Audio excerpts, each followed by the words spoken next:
Okay, so I got the dump truck started up, fired up. I got the skid steer fired up, oil's checked. We're gonna go do a little driveway gig today, but the place I have to go to get the recycled material, they also take in you know, the old broken asphalt and concrete and stuff.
I'm not gonna kill my truck.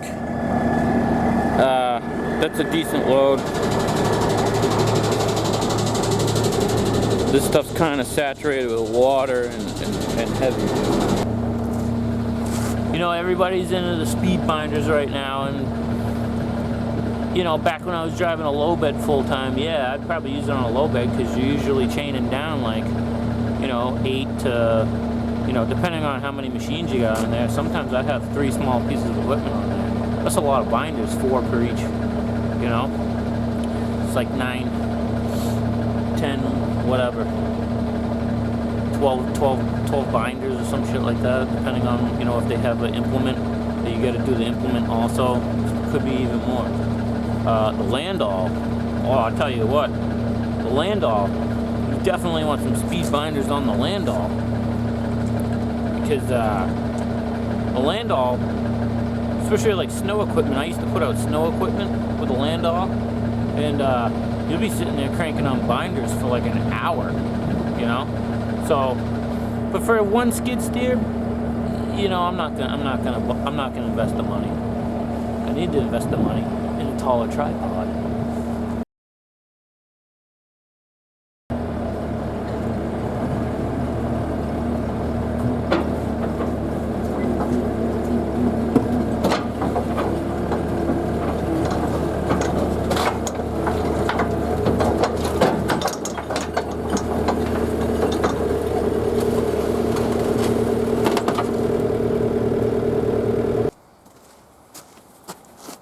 I mean, everybody's wanting to get them speed binders, right? You still gotta put the chain on, okay? So, still gotta put the chain on. You still gotta grab the binder. You still gotta hook the binder up. Right? Still gotta hook the other end. This,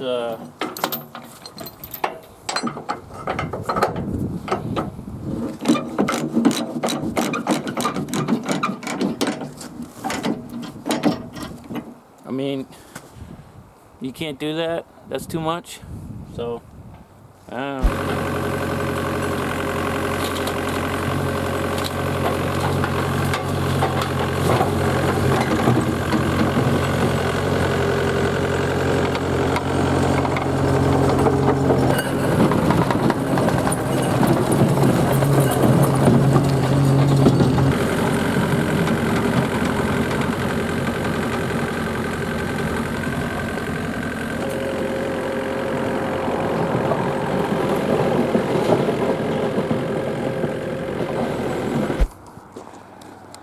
All right.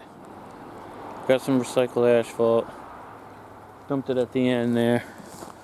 We gotta grade out this whole area here. It's a bunch of holes.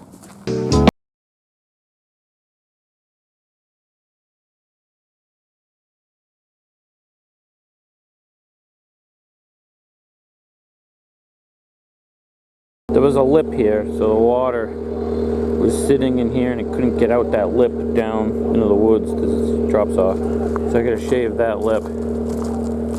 Yeah, I'm basically gonna shave that lip all the way down.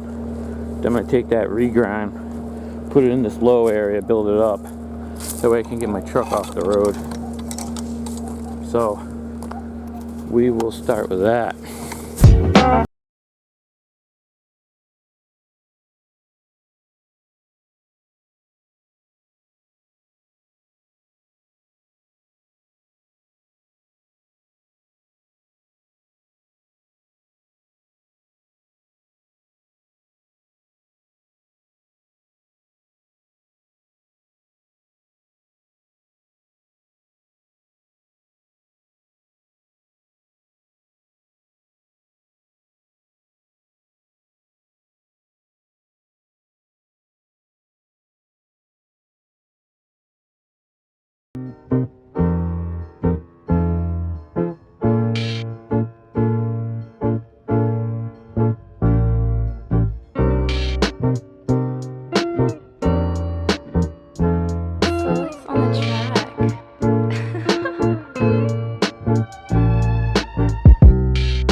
Exactly what I calculate for the job, and the reason is because now you got to figure out, you know, what to do with the extra stuff. And if you're filling in a little hole and the dude's like, oh, I'm gonna hook you up and give you a little extra, well, now I fill in the hole, and then what? I either gotta find some place to lose the material, or I gotta truck it out.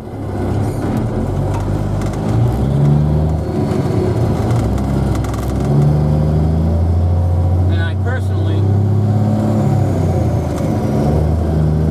don't like trucking out extra material. Alright, so we're at the place where I get my stone. We're backed up to the pile. See in the mirror. They don't like you to get out here, so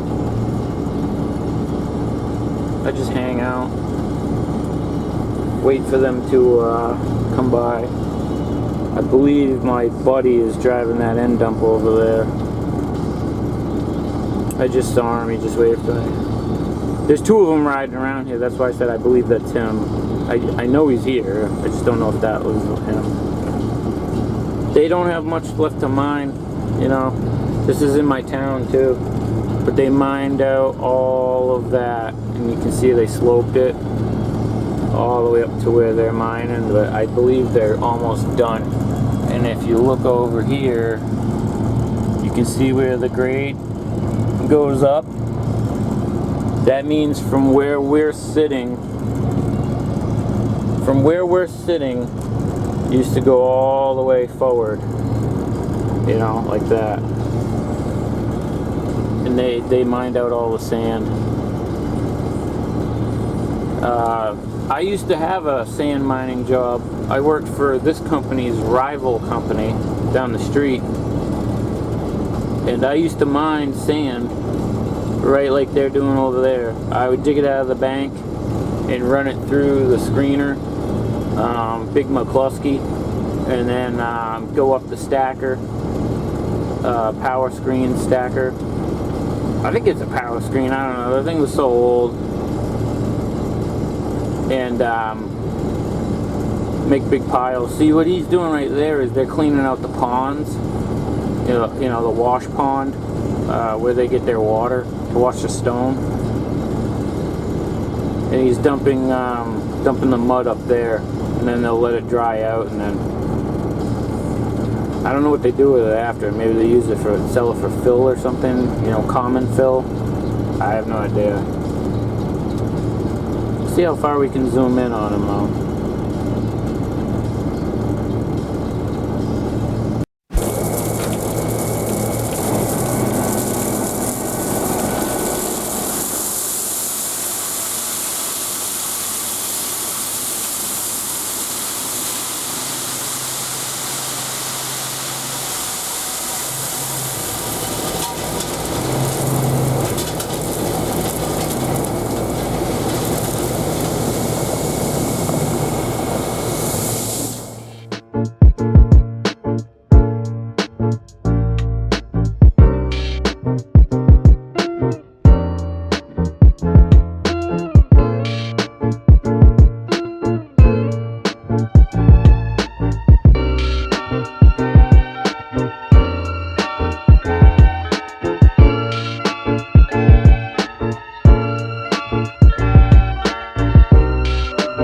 So whenever I'm stoning something, I always get nervous whether I'm gonna have enough, and it always comes out pretty spot on because I calculate and trust my numbers.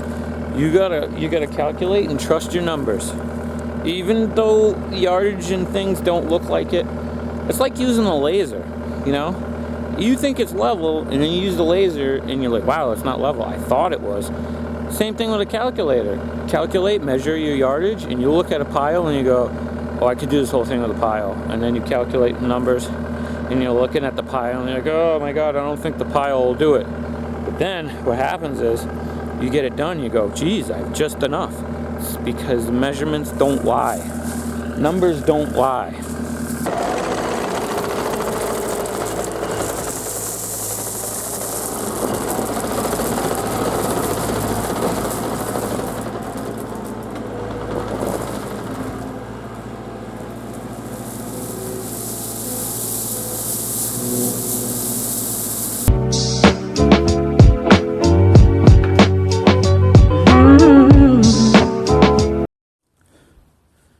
Another one, another long stone one. Just touched it up a little bit with the rake, but they're happy. We're happy. Everybody's happy. And we're going home now.